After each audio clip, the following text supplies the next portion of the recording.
Friends, नमस्ते। Welcome to Nuitech family. मैं तीर्थ। आज हम लोग डिस्कस करने वाले मैकेनिकल में कैड डिजाइन के पोस्ट के लिए अप्लाई करना है या मैकेनिकल डिजाइनिंग पे इंटरव्यू देना है तो क्या क्या क्वेश्चन पूछा जाता है। मैं ये वीडियो पे एक 15 क्वेश्चन बनाया हूँ और उसके ऊपर क्या क्या आंसर रहता है वो भी बताया है।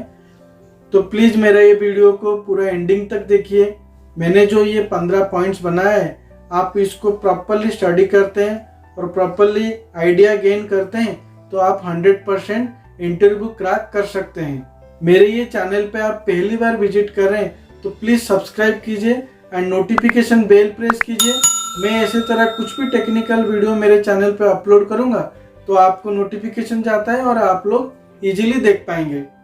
मैं ऐसे तरह टेक्निकल डिटेल्स भी मेरा इंस्टा पेज में अपलोड करता रहता हूँ, शेयर करता रहता हूँ। मुझे आप उधर फॉलो करेंगे वो डिटेल्स भी आपको मिल पाएगा। मेरा इंस्टा की आईडी है तीर्था नुईटेक। आप उधर भी मुझे फॉलो कर सकते हैं और आपको कुछ टेक्निकल रिलेटेड जानकारी रहेगा तो आप मुझे उधर भी मैसेज कर सकते हैं। चलिए अभी वो 15 पॉइंट्स की क्वेश्चन आंसर के ऊपर डिस्कस करते हैं। वो क्या क्या पॉइंट्स हैं, क्या क्या क्वेश्चन है और उसके कैसे तरह आंसर देना चाहिए। आप मैकेनिकल डिजाइनिंग में या ऑटोमेटिव डिजाइनिंग में इंटरव्यू देने के लिए जाते हैं, आप फ्रेशर हो, एक्सपीरियंस हो, तो पहला क्वेश्चन आता है what is the difference between first angle projection and third angle projection, and उसके सिंबल ड्रॉ करने के लिए बोलते हैं। फर्स्ट एंगल प्रोजेक्शन में फ्रंट व्यू ऊपर रहता है, टॉप व्यू नीचे रहता है। उसके अपोजिट में थर्ड एंगल में टॉप व्यू ऊपर रहता है एंड फ्रंट व्यू नीचे रहता है। ये बेसिक डिफरेंस है first angle and third angle में। उसके जो सिंबल्स है मैंने डिटेल बताया है, वो आप फॉलो कर सकते हैं। सेकेंड पॉइंट आता है what is the tolerances and GD&T. Tolerances क्या रहता है, जीडीएनटी क्या रहता है, टॉलरेंस हम क्यों देते हैं। टॉलरेंस हमारा दिया जाने की रीजन है ड्राइंग्स में मैन्युफैक्चरिंग प्रॉपर्ली हो पाए, फिटमेंट प्रॉपर्ली हो पाए, उसी के रिलेटेड हम टॉलरेंस देते हैं। जीडीएनटी क्या रहता है, जीडीएनटी जो है ज्योमेट्रिक डायमेंशनिंग एंड टॉलरेंसिंग, इसको क्या जरूरत है ड्राइंग में देने के लिए। इंजीनियरिंग ड्राइंग जो है एक डिजाइनर टू एक मैन्युफैक्चरर तक जो कम्युनिकेशन करने का जो तरीका है वो इंजीनियरिंग ड्राइंग रहता है। उसके जो डायमेंशनिंग टॉलरेंस दिया जाता है, फिटमेंट दिया जाता है, कैसे मैन्युफैक्चरिंग होगा, कैसे फिटमेंट होगा, क्या टॉलरेंस रहेगा, उसी के ऊपर जीडीएनटी दिया जाता है। टॉलरेंस बहुत टाइप का है, फॉर्म टॉलरेंस है, ओरिएंटेशन है, प्रोफाइल है, पोजीशन है, रनआउट है, flatness, circularity, parallelism, runout, total runout, angularity, profile in surface, profile in line, position, ऐसे बहुत सारे जीडीएनटी सिंबल्स है, उसी को ड्राइंग में यूज करते हैं। आपको ज्यादा जानकारी के लिए मैंने इमेज रखा हुआ है, आप एक एक स्टडी कर सकते हैं। उसी को प्रॉपरली रीड आउट करके जाएंगे तो आपको जैसे ही क्वेश्चन पूछा जाता है आप उसके प्रॉपरली आंसर दे सकते हैं। थर्ड पॉइंट है different types of fits and it's example. पहला पॉइंट है क्लियरेंस फिट। S7G6 की जो फिट रहता है शाफ्ट एंड होल में, तो वो क्लियरेंस फिट रहता है। सेकंड है इंटरफेरेंस फिट रहता है S7P6। थर्ड वन जो है ट्रांसमिशन फिट रहता है S7K6। ये जो है डिफरेंट टाइप का फिट रहता है।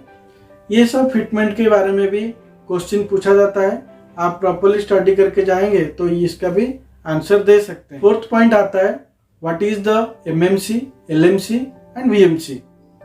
MMC क्या है, मैक्सिमम मेटेरियल कंडीशन है, LMC है लिस्ट मेटेरियल कंडीशन है और VMC जो है वर्चुअल मेटेरियल कंडीशन है।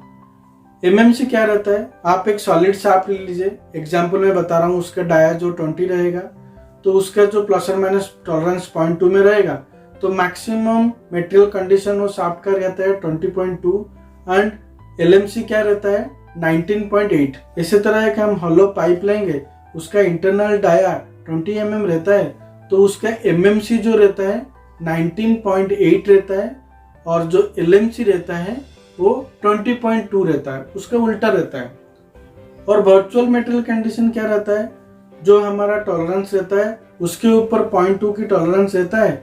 सॉलिड शाफ्ट का जो MMC है वो ऑलरेडी 20.2 है और 0.2 टॉलरेंस ऐड होता है। 20.4 जो है सॉलिड शाफ्ट का VMC रहता है, virtual material condition, and hollow pipe का 19.8 जो है उसके बाद माइनस जाता है तो 19.6 जो है उसका VMC रहता है, वर्चुअल मेटल कंडीशन। 20 डाया का शाफ्ट के लिए वर्चुअल मेटल कंडीशन रहता है 20.4 एंड होलो ट्यूब के लिए डाया ट्यूब जो रहता है उसका वर्चुअल मेटेरियल कंडीशन रहता है 19.6। फिफ्थ पॉइंट आता है मेशनिंग सिंबल्स। हमारा जो मैक्सिमम ड्राइंग रहता है उसी के ऊपर रफनेस मेशनिंग सिंबल दिया जाता है, क्या क्या मेशनिंग करना चाहिए, मिलिंग ऑपरेशन रहना चाहिए कि ग्राइंडिंग ऑपरेशन होना चाहिए, उसी के हिसाब से हम सिंबल देते हैं। इंडिया में मैक्सिमम क्या रहता है, रफनेस सिंबल रहता है, ट्रायंगल सिंबल दिया जाता है, उसी को इसी तरह इंटरनेशनल हम जो यूज करते हैं रूट सिंबल दिया जाता है, नहीं तो एन सीरीज की नंबर दिया जाता है। तो मैंने सारे डिटेल्स भी अभी बताए हैं, आप लोग इजीली उसको अंडरस्टैंड कर सकते हैं। अपने इंडियन स्टैंडर्ड के हिसाब से मैंने मैच किया है। देखिए रफनेस रहेगा जो वो रॉ मटेरियल डायरेक्ट यूज कर सकते हैं। सिंगल ट्रायंगल जो रहता है वो सैंडर वगैरह मार के, नहीं तो पॉलिश पेपर मार के वो रफनेस को थोड़ा सा पॉलिश करते हैं, वो सिंगल ट्रायंगल में रहता है। डबल ट्रायंगल क्या रहता है, लेथ में या मिलिंग मशीन में जो ऑपरेशन किया जाता है, मशीनिंग कट निकाल जाता है, वो डबल ट्रायंगल में कंसीडर किया जाता है। ट्रिपल ट्रायंगल जो है ये देखिए, ये ट्रिपल ट्रायंगल में क्या रहता है, ग्राइंडिंग होता है, और जो फोर्थ ट्रायंगल है वो होनिंग टाइप का रहता है जो ग्राइंडिंग से और स्मूथनेस किया जाता है। 6 पॉइंट पूछा जाता है वेल्डिंग सिंबल्स। हमारा कोई भी फैब्रिकेशन टाइप का काम रहता है तो उसके ऊपर वेल्डिंग की नॉलेज होना बहुत जरूरी है। वेल्डिंग में बट वेल्ड कैसे किया जाता है, क्या सिंबल दिया जाता है, स्पॉट वेल्डिंग की कैसे सिंबल दिया जाता है, टोटल अराउंड को कैसे सिंबल दिया जाता है, उसके सारे डिटेल्स के भी हमें जानना जरूरी है। उसके रिलेटेड भी हमें नॉलेज गेन करना जरूरी है। मैंने सारे वेल्डिंग सिंबल्स डिटेल्स दिखाया है, आप लोग उसमें से स्टडी कर सकते हैं। 7 पॉइंट के क्वेश्चन पूछा जाता है। कभी कभार ड्राइंग शीट के साइजेस के बारे में भी पूछा जाता है। आप फ्रेशर हैं तो ऐसे टाइप का क्वेश्चन आ सकता है। आप ऑटोकैड में भी ड्राइंग बना रहे हैं, नहीं तो कौन सा भी 3D सॉफ्टवेयर में ड्राइंग बना रहे हैं तो उसका साइज आपको जानना जरूरी है। हम शीट साइज का टेम्पलेट लेते हैं, A4 रहता है, A3 रहता है, A2 रहता है, A1 रहता है, A0 रहता है, A4 210 297 रहता है, A3 297 420 रहता है, A2 420 594 रहता है, A1 594 into 841 रहता है, A0 841 into 1189 रहता है। नेक्स्ट क्वेश्चन 8 नंबर पे क्या आता है, how to define hole size from the tapping thread dimension. मैं ऐसे एक एग्जांपल बता रहा हूँ, M10 into 2.5 पिच है तो उसका होल साइज आप कैसे डिफाइन करें।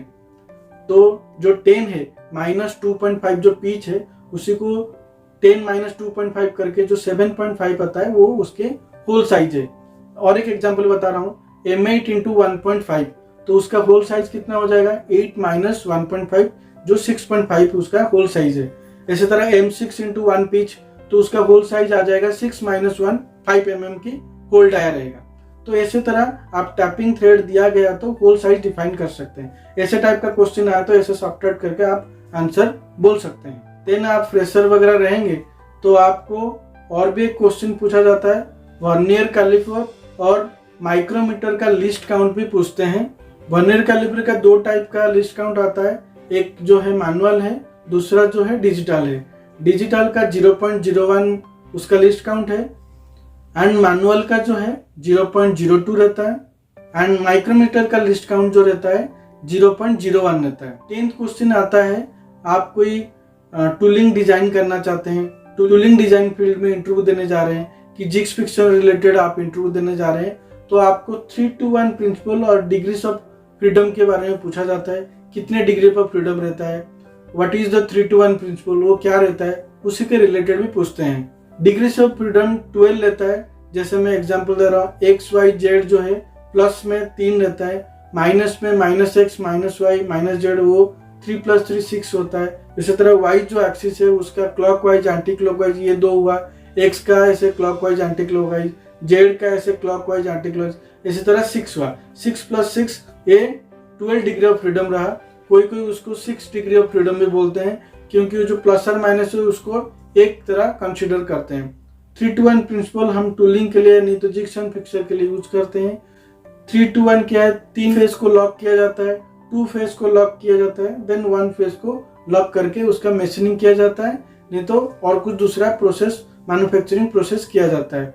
तो इसलिए उसको 3-to-1 प्रिंसिपल बोला जाता है। कोई कोई जगह पे आप मेंशन किया रहेगा 3 पिन 2 पिन और 1 पिन जो रेस्टिंग रहता है उसी के हिसाब से भी 3-2-1 प्रिंसिपल भी बोला जाता है। ये डिपेंड करता है, बट ये लॉकिंग जो फेस की लॉकिंग होता है इसलिए उसका नाम 3-2-1 प्रिंसिपल रखा गया है। आप डिजाइनिंग में फ्रेशर है या 1-2 साल का एक्सपीरियंस है तो कभी कभार जो टेक्निकल पर्सन है एक आइसोमेट्रिक व्यू देते हैं और उसी में 3 व्यू डिफाइन करने के लिए बोलते हैं। मैंने भी एग्जांपल दिखाया, वो देख सकते हैं। नहीं तो 2 व्यू रहता है उसी को आइसोमेट्रिक व्यू कन्वर्ट करने के लिए बोलते हैं। तो ऐसे टाइप का क्वेश्चन भी आता है।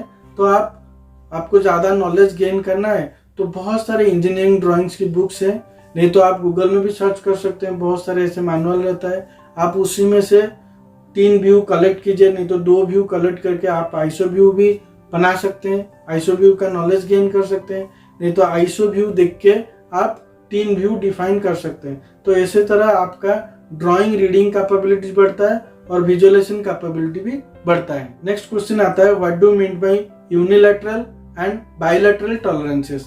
बायलैटरल टॉलरेंस क्या रहता है, जो प्लस और माइनस में डायमेंशन दिया जाता है, जैसे एग्जांपल 30 प्लस और माइनस 0.01, इसको बायलैटरल टॉलरेंस बोला जाता है। मतलब प्लस साइड में भी है माइनस साइड में भी है।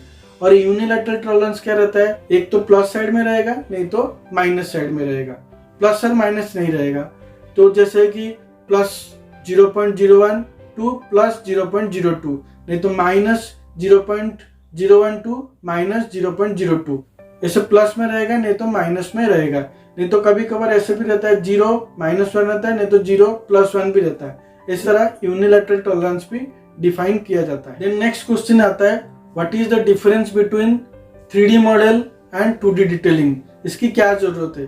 3D मॉडल में हम क्या करते हैं, जैसे ही 3D मॉडल डिफाइन होता है हम उसी को यूज करके इंटरफेस चेक भी कर सकते हैं, फाउलिंग चेक करते हैं, असेंबली करके देखते हैं, हम वो मॉडल को विजुअलाइज कर सकते हैं कैसे बनने वाला है। 2D डिटेलिंग का क्या जरूरत है, 3D बनाने के बाद हम उसका 2D ड्राइंग बनाते हैं। मैन्युफैक्चरिंग के लिए मैक्सिमम यूज होता है 2D डिटेलिंग। मैं ये सब पॉइंट्स आपको बता पा रहा हूँ क्योंकि मैं एक कंपनी का सीनियर प्रोजेक्ट मैनेजर हूँ। मैं भी डेली ऐसे इंटरव्यू लेता रहता हूँ, ऐसे टाइप का क्वेश्चन पूछता रहता हूँ। सीनियर लोगों को अलग क्वेश्चन रहता है, फ्रेशर लोगों को अलग क्वेश्चन रहता है। सीनियर लोग जो है मैक्सिमम उनकी जो प्रोजेक्ट्स रहता है वो जो एक्सपीरियंस लिए हुए हैं उसी रिलेटेड पूछा जाता है। फ्रेशर लोग मैक्सिमम ये सब जो मैंने क्वेश्चन पूछा है इसी रिलेटेड पूछा जाता है, नहीं तो उनकी कॉलेज में वो जो प्रोजेक्ट किए होंगे उसी रिलेटेड भी पूछा जाता है। देन नेक्स्ट क्वेश्चन आता है, what is the constraint sketch and it's uses. तो कंस्ट्रेंट स्केच क्या रहता है, आप जब कोई भी 3D मॉडल स्टार्ट करते हैं पहले उसका स्केच लेना पड़ता है। स्केच लेके आप डायमेंशनिंग देते हैं, उसका जो एक्सिस लाइन से डायमेंशनिंग देके उसको कंस्ट्रेंट करते हैं। कंस्ट्रेंट करने के टाइम आप देखे होंगे डिफरेंट सॉफ्टवेयर में कोई ग्रीन कन्वर्ट होता है, नहीं तो कोई पर्पल कलर में, डार्क पर्पल कलर में क्रिएट होता है। तो उसके मतलब फुल्ली कंस्ट्रेंट है। फुल्ली कंस्ट्रेंट मतलब XY डायरेक्शन से हमें पूरा कोऑर्डिनेट को डिफाइन करना था। फुल्ली कंस्ट्रेंट होने की वजह से क्या रहता है, हम जब 3D मॉडल बनाते हैं और इन फ्यूचर कुछ मॉडिफाई करते हैं तो वो स्केच हिलता नहीं है, प्रॉपर पोजीशन रहता है और कुछ एडिट करना रहता है तो इजीली एडिट भी हो पाता है और उसका इजीली 3D भी कन्वर्ट होता है। देन नेक्स्ट क्वेश्चन आता है, what is the top down assembly and bottom up assembly. Top down assembly में क्या रहता है, जैसे हम कोई भी सॉफ्टवेयर में जैसे कैटिया में है, पहले हम असेंबली बनाते हैं, उसके नीचे एक एक पार्ट बनाते रहते हैं। तो ये जो है टॉप डाउन असेंबली है। बॉटम अप क्या रहता है कि हम इंडिविजुअल पार्ट बनाते हैं और असेंबली में कॉल करते हैं। ये बॉटम अप असेंबली में मैं ये जो सब क्वेश्चन बताया है ये मैक्सिमम टाइम जब आप इंटरव्यू देने के लिए जाते हैं ये तो क्वेश्चन पूछा जाता है। ये फ्रेशर हो एक्सपीरियंस हो ये सब क्वेश्चन पूछा जाता है। ये जो मैंने क्वेश्चन बताया मैक्सिमम फ्रेशर लोगों का आता है। एक्सपीरियंस लोगों को जो उनके रिज्यूम में एक्सपीरियंस डाले हुए हैं, जो कंपनी में काम करते हैं, जो डोमेन में काम करते हैं, उसी के रिलेटेड ज्यादा क्वेश्चन पूछा जाता है। मैं उम्मीद करता हूँ मेरा ये वीडियो आपको अच्छा लगा होगा। आपको अच्छा लगा तो प्लीज आपके फ्रेंड्स लोगों के साथ शेयर कीजिए। चलिए फिर मिलते हैं और एक नया टॉपिक के साथ। तब तक आप खुश रहिए, सेफ रहिए। Bye, take care.